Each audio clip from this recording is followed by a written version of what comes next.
All right, welcome back to WMMA Now with your host, Chuck Stevenson. Coming at you with a ONE championship announcement. So ONE has announced their next UFC event. It's going to be ONE 168. It's going to go down on September 6th at the Ball Arena in Denver, Colorado. So ONE championship is returning to Denver a little bit later in the year than they did in 2023. And the headliner, the announced headliner, is going to be a ONE Women's Strawweight Championship. The champ, the Panda, Xiong Jingnan, defending against the Atomweight champion, Stamp Fairtex. Now, Stamp has a fight scheduled for June. She's defending her title against Denise Zamboanga. So there is definitely a potential that this blows up in ONE's face. And that could definitely happen. Like they did it with Ritu Phogat, and it blew up in their face. But we'll have to see.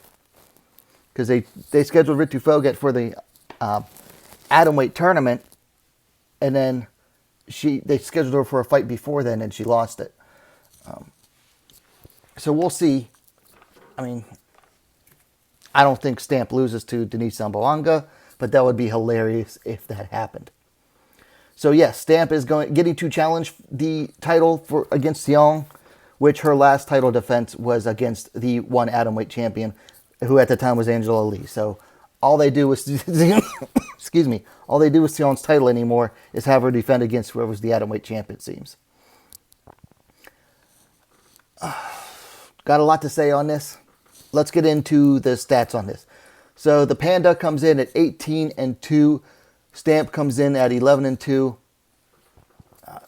Xiong's 4-fight win streak dates back 3 years and 4 months. She last fought MMA a year and a half. It will be a year and a half ago. It'll end up being 2 years since she last fought MMA when she fights Stamp. Her last MMA fight was title defense against Angela Lee. She did fight last year in an absolutely mentally handicapped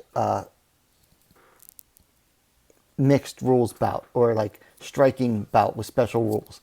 Stamp last fought in, I want to say, September, when she captured the vacant title against Sahi Ham. Yep, that was September 29th. She's on a 3-fight winning streak that goes back 1.5 years. You know, how bad is it that the most active women's MMA fighter in ONE championship has had 3 fights in 1.5 years? Good Lord. Anyway, look at the age here. 10-year difference.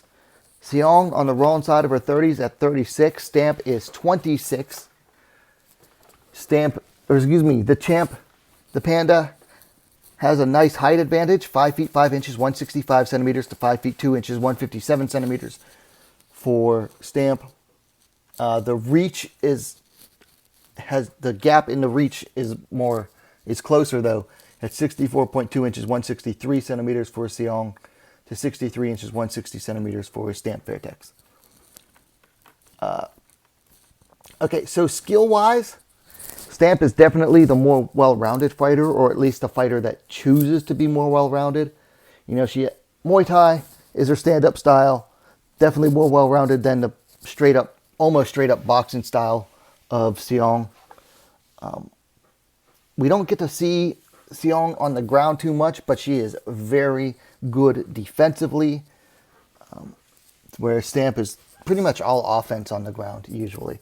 So I expect this fight will mostly stay standing unless Stamp decides she wants to take it to the ground. I don't see Xiong wanting to go to the ground. As far as the fight goes, Stamp doesn't punch nearly as hard as Xiong does, but she does kick hard. And this will be at a weight class that Xiong's used to. I mean, I think the only time Stamp fought close to this weight, let me see, was when she fought Supergirl. Yeah, she fought Supergirl January of last year, at like a catch weight, or 120 or 125.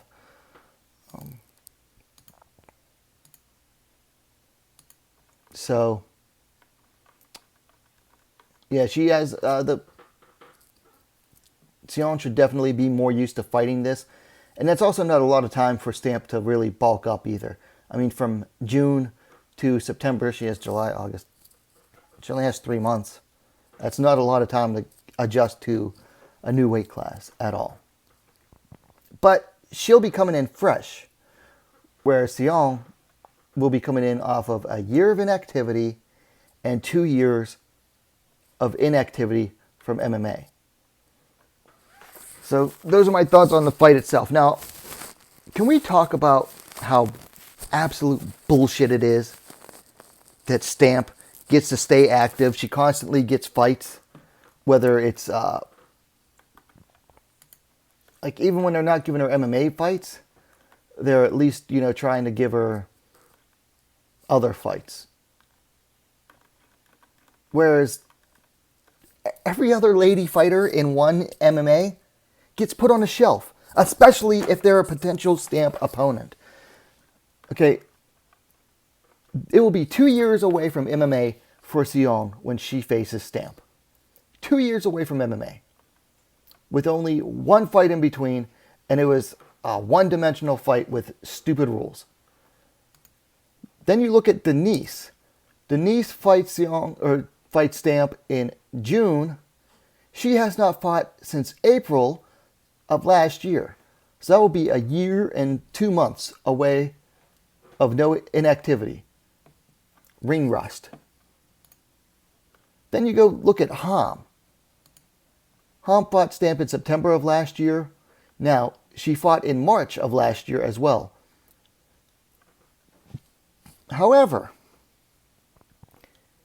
had she not backed out of the originally scheduled Hirata fight, you know that Ham would have gone a year, or almost like what, November of 2022 to September, so 10 months. She'd have gone almost a year between fights. Stamp gets to stay active while every potential opponent of hers gets shelved until it's time to fight her. Because they could have done Stamp versus Ham earlier than that. I mean, that's been a fight to make for going all the way back to the Atomweight Grand Prix. Yeah, one championship. You want promotions outside the UFC to succeed, but then they get in their own way. I mean, one is barely promotes MMA at all anymore. And then when they do, it's like a handful of fighters. It's very few select fighters. And it's just bullshit. Now, granted, the casual fans who watch one, or the fighters who are hardcore, just hardcore enough to watch one, but are too much casuals to really pay attention, they don't care. They don't care. Stamp's fans are the horniest fans on the planet. I mean, they're right up there with Shevchenko fans. They don't care who she's fighting or how bad. They probably like the fact that she's getting mismatches or getting things stacked in their favor, if they even care at all, because they're too busy wanking it to her TikToks and Instagram reels. But as an MMA fan, I care. As someone who wants to see the women's divisions done right, I care. I don't know. I'm just so frustrated with the BS out of one anymore. They're barely worth covering at this stage. I might go to this event simply because I want to go to Denver again. I don't know. It's an expensive trip to go to Denver. Let me know your thoughts on this in the comments below. If you like the vid, hit that thumbs up button. Don't forget to subscribe to WMMA Scene Now, the best women's mixed martial arts dedicated platform online. Thanks for watching. We'll see you next time.